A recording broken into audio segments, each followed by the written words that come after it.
আসসালামু আলাইকুম প্রিয় কৃষক ভাইরা, এই দেখুন আমার ঘেরের পারে পেঁপে চাষ। এই বর্ষার পরে এই প্রথম ভিডিও দিলাম। দেখুন আমার পেঁপে গাছের কত সুন্দর পেঁপে ধরছে, আর কি কি পরিচর্যা করছি সেটাও আপনাদের এই ভিডিওতে বলবো। এই দেখুন ছায়া জায়গায় এই পেঁপে গাছটা কী পরিমাণ পেঁপে ধরছে, এককালে আগা হইতে গোড়া পর্যন্ত। আমি এই সার আর জৈব সার মিলাইয়া গোড়ায় দিছি। এই দেখুন গোড়ায়ও মাটি দিই নেই, মাটি 2 দিন পরে দেব, আগে সারটা শুকোক। আর এই দেখুন নিচ দিয়ে যে ফাঁকা জায়গা দেখেন, এই পেঁপেগুলা কাঁচা বিক্রি করছি, আর উপরের পেঁপেগুলা পাকার জন্য রাখছি। এই দেখুন জৈব সার কীভাবে দিছি গাছের গোড়ায়। এক সাইডে কলা গাছ আছে আর এক সাইডে পেঁপে গাছ। দেখুন প্রতিটা গাছে পেঁপে ভরা, আর নিচ দিয়ে কাঁচা পেঁপে বিক্রি করছি।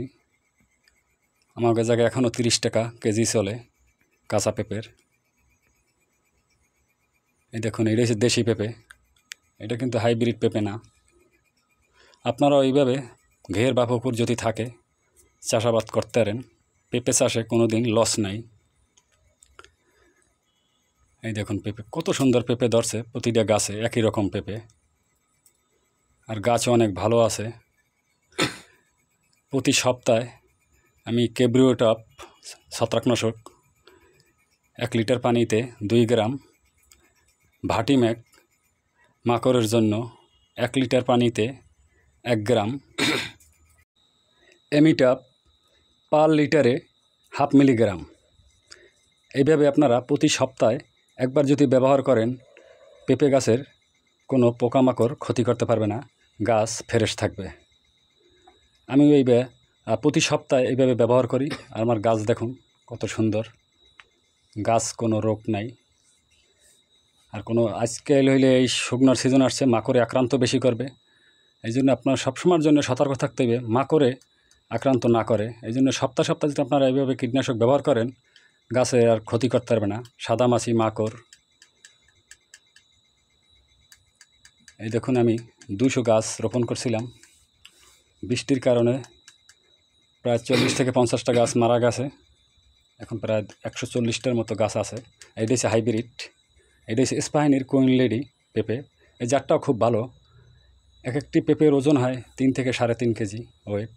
এটা পাকাও বেচা যায়, কাঁচাও বেচা যায়। পাকা অনেক মিষ্টি। এই দেখুন এটাও হাইব্রিড।